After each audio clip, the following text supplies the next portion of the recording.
మీ ఎలాంటి వ్యాపార ప్రకటనలకైనా వెంటనే మా ఛానల్ సంప్రదించండి. నమస్తే. ఈరోజు మన స్టూడియోలో ప్రముఖ తంత్ర జ్యోతిష్యులు, జ్యోతిషరత్న, జ్యోతిష సామ్రాట్ చింతా రుక్మాన్ గదరావు గారు మనతో ఉన్నారు. సో గురువు గారితో మాట్లాడేద్దాం. నమస్కారం గురుగారు. మాతృదేవోభవ, పితృదేవోభవ, ఆచార్య దేవోభవ. ఓం నమో మాందీశ్వరాయ నమః. గురుగారు, ఆగస్టు మాసం, విశేషంగా శ్రావణ మాసం, మేషరాశి వారి పరిస్థితి ఎలా ఉండబోతుంది? ఎస్పెషల్లీ ఏళ్ళనాటి శని తాలూకు ఇంపాక్ట్ అనేది ఈ ఆగస్టు మాసం ఏమన్నా వీళ్ళ మీద చూపిస్తుంది అంటారా? ఓవరాల్గా ఎలాంటి జాగ్రత్తలు తీసుకుంటే బాగుంటుంది అంటారు? 2025 ఆగస్టు మాసం మేషరాశి ఫలితాలు చెప్పుకునే ముందు సహజంగా మేషరాశి వాళ్ళ గురించి, వాళ్ళ సహజ సిద్ధమైనటువంటి స్వభావాల గురించి మనం మాట్లాడుకుంటే, మేషరాశి వాళ్ళకు ప్రస్తుతం ఏళ్ళనాటి శని ప్రస్తుతం జరుగుతున్న గోచారంలో కన్ఫ్యూజన్లో ఉంది. అంటే శని వక్రించేసాడు. వక్రించినప్పుడు గ్రహం ఏమవుతుంది, రివర్స్లో ఉన్నప్పుడు వ్యయస్థానము, లాభస్థానము రెండింటిపైన ప్రభావం ఉంటుంది. అంటే గ్రహం వెనక్కి తిరిగిందంటే ఆ రాశి పైన ప్రభావం ఉంటుంది, అంటే వ్యయస్థానం పైన ప్రభావం ఉండదు. ఆ రాశి పైన ప్రభావం ఉన్నా కానీ అది వక్రించి వెళ్తా ఉంది కాబట్టి దానిపైన కూడా కరెక్ట్గా కాన్సన్ట్రేషన్ ఉండదు. అంటే కాన్సన్ట్రేషన్ లేకుండా ఉన్నట్టు వక్రించిన గ్రహం కాబట్టి ఇక్కడ ఏళ్ళనాడిసిన ప్రభావాన్ని ప్రస్తుతం మనం ప్రస్తావించుకోవడం అవసరమే లేదు. అది పనిచేయనట్టే లెక్క. ఒకవేళ ఆయన వక్రించకపోయినా కానీ ముంచుకొని పోయింది ఏం లేదు. ఎందుకంటే మేషరాశికి వ్యయస్థానము మీనం అవుతుంది. మీనము అంటే మీనరాశి అంటే సముద్రము. అక్కడ శని వచ్చినాక వక్రించకపోయినా కానీ అన్కంఫర్ట్గానే ఉంటాడు. సముద్రంలో ఆయన కంఫర్ట్గా ఉన్నాడు. ఇప్పుడు కుంభము భూరాశి, భూమి పైన ఉన్న వ్యక్తి ఒకసారి సముద్రంలోకి వెళ్ళాడంటే ఇక్కడ ఉన్నంత కంఫర్ట్గా అక్కడ ఉండలేడు. ప్లానెట్గానే అంతే పరిస్థితి. ఒకదానికి గందరగోళ పరిస్థితి ఉంటుంది. కాబట్టి మేషరాశికి ఏళ్ళనాడిని పేరు చెప్పుకుని భయపడి బెంబేలెత్తుకోవాల్సిన అవసరం అయితే ఏమీ లేదు. ఇక వీళ్ళ యొక్క సహజ సిద్ధమైనటువంటి పరిస్థితి మనం ఆలోచిస్తే, ఇప్పుడు వీళ్లకు ఇప్పటి వరకు పెండ్లి కాకుండా ఉన్నవాళ్ళు, అంటే లేట్ మ్యారేజెస్ 25, 30 దాటిన వాళ్ళు ఉంటే వివాహం చేసుకుని బలం పెరిగింది. అదేవిధంగా ఇప్పటి వరకు చేస్తున్న ప్రయత్నాలు చేసి వీళ్ళు ఫెయిల్యూర్స్ ఎక్కువ చూస్తారు. వీళ్ళు ఫెయిల్యూర్స్ అయ్యే దాంట్లో సక్సెస్ అవుతారు. అదే వీళ్ళకి సక్సెస్ అవుతారు, సక్సెస్ అయిపోతారు జీవితంలో. అంటే వీళ్ళు దేంట్లో సక్సెస్ అవుతారంటే ఫెయిల్యూర్స్ అయ్యే దాంట్లో సక్సెస్ అవుతారు మేషరాశి వాళ్ళు. ఎక్కువ ఫెయిల్యూర్స్ చూసినా మళ్ళీ వెనక్కి రారు. వీళ్ళు మళ్ళీ ఇంకో దాన్ని ట్రై చేస్తారు. అంతటా ఆగిపోరు. ఇంకోటి చూస్తుంటారు. సక్సెస్ అయిందనుకో మళ్ళీ ఫెయిల్యూర్ అయితేనే ముందుకు పోతారు. సక్సెస్ అయితే ఇంక పోకుండా ఉంటారు. వీళ్ళు ఇంకా స్పీడ్కి పోతారు. గతంలో కూడా మీరు చెప్పారు వీళ్ళ సక్సెస్ వీళ్ళ ఫెయిల్యూరు పక్క వాళ్ళకి బాగా ఉపయోగపడతారని చెప్పి మీరు గతంలో ప్రస్తావించడం జరిగింది. కాబట్టి ఇప్పుడు వీళ్ళల్లో 30 సంవత్సరాలు దాటిన వాళ్ళు ఉంటే మ్యారేజెస్ ఇప్పుడు చేసుకోవచ్చు. అంటే వీళ్ళు ఇప్పుడు పరిపక్వతగా సెలెక్ట్ చేసుకుంటారు. కట్నానికి ప్రాధాన్యత ఇవ్వాలన్నా, అమ్మాయి అందానికి ఇవ్వాలన్నా, ఆస్తిపాస్తులకి ఇవ్వాలన్నా, లేదు ఆ అమ్మాయి నాలెడ్జ్కి ఇవ్వాలన్నా, దేనికి ప్రాధాన్యత ఇవ్వాలో దానికి ఇస్తారు. అంటే వీళ్ళు పడిలేసినటువంటి సాధక బాధకలు అదే స్థాయిలో బాధలు పడినటువంటి కొంచెం బాధలు పడిన అమ్మాయిని దొరికితే మనకు బాగుంటుంది, అదే ఆస్తిగా భావిస్తారని అర్థం. అంటే మెచ్యూరిటీ లెవెల్స్ ఎక్కువ చూస్తారు. అందుకే మేషరాశి వాళ్ళకు లేట్ మ్యారేజ్ చేసుకుంటే సక్సెస్ అని చెప్పింది. నేను ఇంతకుముందు కూడా ఒకసారి చెప్పాను. తొందరగా పెళ్లి చేసుకుంటే డిస్టర్బ్ అయిపోతారు. వీళ్ళకి మెచ్యూరిటీ ఉండదు, ప్లస్ వీళ్ళకి మేషరాశి అంటే తల స్పీడ్ ఎక్కువ. మేనరకం చేసుకోకూడదు, లవ్ మ్యారేజ్ చేసుకోకూడదు అని చెప్పాను. ఇప్పుడు లేట్ మ్యారేజ్ అయినప్పుడు ఏముంది, వీళ్ళు ఆల్రెడీ లవ్ మ్యారేజ్ చేసుకున్నట్టు ఫెయిల్యూర్ అని చూసుంటారు. మేనరికాలు చేసుకున్న ఫెయిల్యూర్ అని వీళ్ళు చూసుంటారు. ఇప్పుడు మనం విజ్ఞానం ఇస్తున్నాం, మేషరాశి వాళ్ళు మేనరకం చేసుకోకూడదు, లవ్ మ్యారేజ్ చేసుకోకూడదని. దీన్ని చూసిన వాళ్ళు కూడా అలర్ట్ అవుతారు. కరెక్టే, సో మన ఊర్లో వాళ్ళు మేషరాశి చేసుకున్నాడు, మన ఊర్లోనే చేసుకున్నాడు మేనరికం, ఇట్లా కంపేర్ చేసుకుంటారు. కాబట్టి ఇప్పుడు వీళ్ళు సెలెక్ట్ చేసుకుంటే మెచ్యూర్గా సెలెక్ట్ చేసుకుంటారు. మంచి వివాహం అవుతుంది. లైఫ్లో ఎటువంటి ఇబ్బంది లేకుండా ఏమైనా సరే సమన్వయం చేసుకోగలుగుతారు. అది వీళ్ళకి ఇప్పుడు ప్లస్ పాయింట్. లాభంలో రాహు బాగా యోగిస్తున్నాడు. 3వ గురువు. వీళ్ళు చేసే ప్రయత్నాలు మెచ్యూర్డ్గా ఉంటాయి ప్రయత్నం అనే స్థానంలో. ఇంకా 4వ బుధుడు మరి అంత దోషకారేం కాదు. 6వ ఇంట్లో కుజుడు వీళ్ళకి బెనిఫిట్. రాశిని చూస్తాడు. 8వ చూపుతో రాశిని చూస్తాడు. కాబట్టి బెనిఫిట్ ఇచ్చే తీరుతాడు. కుజుడు అంటే ఇంకా ఎప్పుడు ఎఫర్ట్. ఇంకా ఆయనకి ఫైటింగ్ చేసే తప్పితే, పోరాడేది తప్పితే ఇంక వేరేం తెలియదు కుజుడు. ఆయనకు సోల్జర్, ఆర్మీ చీఫ్. కుజుడు అంటే ఆర్మీ చీఫ్ ఫ్యాన్ వేసుకొని పడుకుంటాడా? ఎప్పుడు తలకు పని పెడుతూనే ఉంటాడు. కోపము, ఆవేశము, రౌద్రమైన కండ్లు. సైనికుడు ఏం చేస్తాడు? ప్రపంచాన్ని 10 మందికి ఉపయోగపడతాడా? తన ప్రాణాన్ని పణంగా పెట్టి దేశాన్ని కాపాడని చూస్తాడు. మేషరాశి వాళ్ళ పరిస్థితి. కాబట్టి ఇప్పుడు కుజుడు రాశిని చూస్తాడు కాబట్టి తన రాశి వాళ్ళకి బెనిఫిట్ చేసి తీరుతాడు. మొత్తం మీద చూసుకుంటే ఈ పంచమంలో రవి ఉన్నాడు సొంత స్థానంలో.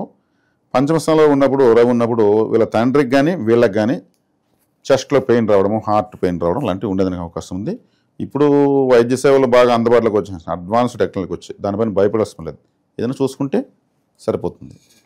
ఓవరాల్ తీసుకుంటే మేషరాశి వాళ్ళకు ఏలినాటి శని అనేది బూచి చూపించుకొని భయపడాల్సిన అవసరం లేదు. ఒకటి, లాభంలో రాహు మంచోడే, విదేశీ ప్రయాణాలు కూడా యోగిస్తాయి, దూర ప్రాంత ప్రయాణాలు యోగిస్తాయి, కొత్త పరిచయాలు, నెట్వర్క్ సర్కిల్ పెరిగిపోతుంది. ఇప్పుడు ఓకే, ఆ నెట్వర్క్ వీళ్ళకి ఉపయోగపడుతుంది అంటే ఖచ్చితంగా ఉపయోగపడుతుంది. ఇప్పుడు ఈ టైంలో వీళ్ళు లాభం లేనిదే ఆలోచించరు. రాహు లాభంలో ఉన్నాడు కదా, ఫుల్ కమర్షియల్ రాహు. ఏదైనా పని చేస్తే నాకు రూపాయి వస్తుందా లేదా అట్లా పోతుంది పరిస్థితి. కాబట్టి రాహు ఇప్పుడు ఏదన్నా కానీ వీళ్ళకి ఇంకా కూడా 3 సంవత్సరాల పాటు బలంగా ఉన్నాడు రాహు, 3 years పాటు. కాబట్టి ఒక విధంగా సూపర్ టైం స్టార్ట్ అయినట్టే ఎవరికి, మేషరాశి వాళ్ళకు. రాహు 10వ ఇంట్లో కూడా విశేషంగా యోగిస్తాడు. 10, 11లో రాహు అద్భుతంగా యోగిస్తాడు. ఈ సమయం ఇప్పటి నుంచి లెక్కేసుకుని 18 సంవత్సరాలు ఎన్నికెళ్తే వీళ్ళకి అప్పుడు టైం బాగుంటుంది. అప్పుడు రాహు ఇదే ప్లేస్లో ఉన్నాడు. ఒక ప్లేస్లోకి రాహు వస్తే అంతకుముందు 18 సంవత్సరాల ముందు అక్కడికి వచ్చి ఉంటాడని అర్థం. ఇప్పుడు లాభంలో ఉన్నాడు కాబట్టి 18 సంవత్సరాల ముందు వీళ్ళకు అద్భుతంగా ఉంటుంది. కానీ అప్పుడు ఇంత మెచ్యూరిటీ లెవెల్స్ ఉండవు. అందుకు వీళ్ళకి ఏదైనా లేట్గా వస్తేనే మేషరాశి వాళ్ళకు స్టాండర్డ్ లైఫ్ టైం ఉంటుంది. ఇప్పుడు 10 సంవత్సరాలు కష్టపడ్డారు, 10 సంవత్సరాలు నష్టపోయారు, 1 సంవత్సరంలో కూడా వేస్తారు. అంత 10 రెట్లుగా ఉంటాయి. ఆలస్యం అమృతం వృషం ఏదో అంటుంటారు కదా. వీళ్ళకి మొత్తం అమృతమే. ఎంత లేట్ అయితే అంత అమృతం వీళ్ళకు, మేషరాశి వాళ్ళకి మాత్రం.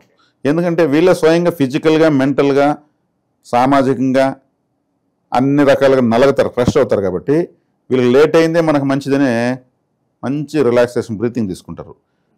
అది వీళ్ళకి హ్యాపీ అవుతుంది. అంచనాలు బాగా వేస్తారు అవతల వాళ్ళని. మేము ఎంతమందిని చూడలేదు ఈ కథలు చెప్పేవాళ్ళు అనుకుంటారు. కాబట్టి వీళ్ళకి వీళ్ళే గురువులు, వీళ్ళకి వీళ్ళే స్టూడెంట్సు, ప్రపంచమే వీళ్ళ గురువు, అన్నీ వీళ్ళు నేర్చుకుంటారు. వీళ్ళు ఇన్ని రోజులు నేర్చుకునేది ఎక్కువ ఉంటుంది వీళ్ళు మేషరాశి వాళ్ళు. అది మంచి స్వభావం కదా. అదే చెప్పింది శ్రీకృష్ణుల వారు, ఉద్ధరైనాత్మనాత్మనం, నేను ఎన్నలో నీకు చావు వచ్చినా కానీ గొప్పదే, ఎదుటివారి సలహాతో నీకు అమృతం వచ్చినా అది తుచ్చమైనది. వీళ్ళు సొంతంగా కష్టపడి తెలుసుకునేదే ఎక్కువ ఉంటుంది. కింద పడినా కూడా ఎలా బౌన్స్ బ్యాక్ అవ్వాలి ఆ విధానం అంతా కూడా తెలుసు. బ్రహ్మాండం తెలుసు. ఓకే, ఎలాంటి వ్యాపారాలు విశేషంగా ఇప్పుడు కలిసి వస్తాయి అంటారు వీళ్ళకి, ఇన్ కేసు ఏదైనా స్టార్ట్ చేయాలంటే కనుక? వీళ్ళు స్వతహాగా ఏం చేసుకున్నా సక్సెస్ అవుతారు. ఫస్ట్ పాయింట్, ఏం చేసుకున్నా వీళ్ళు చిత్తుకాయతలు ఏరుకోనిలే, చెత్తతో కరెంట్ తయారు చేసేయాలని కనుక్కుంటారు.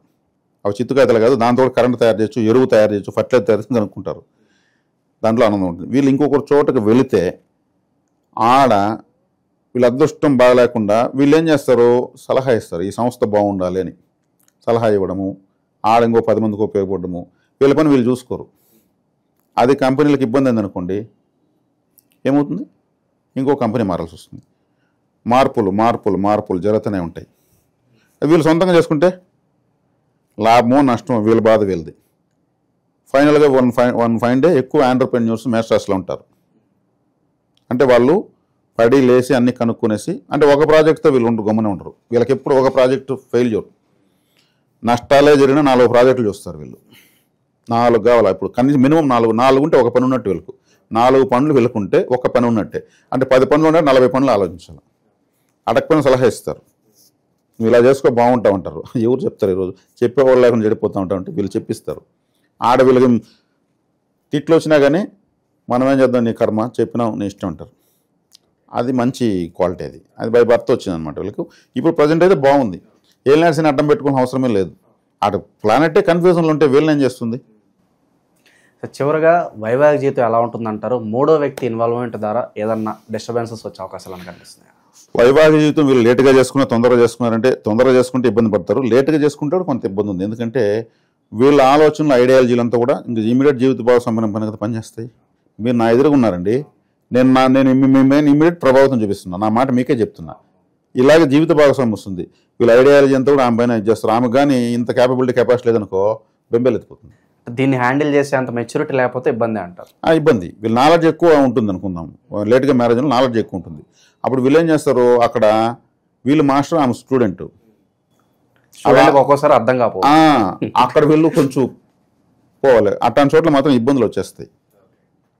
ఇవన్నీ తెలుసుకుని ఎన్నో బాధలు పడినాను అన్నీ నేను చెప్తే నాకు అవసరం అంటారు. ఇన్ని బాధలు జీవిత భాగం పడాల్సిన అవసరం లేదు కదా, వాళ్ళు ఏదో కర్రీ పెంచి ఇచ్చేస్తుంటారు.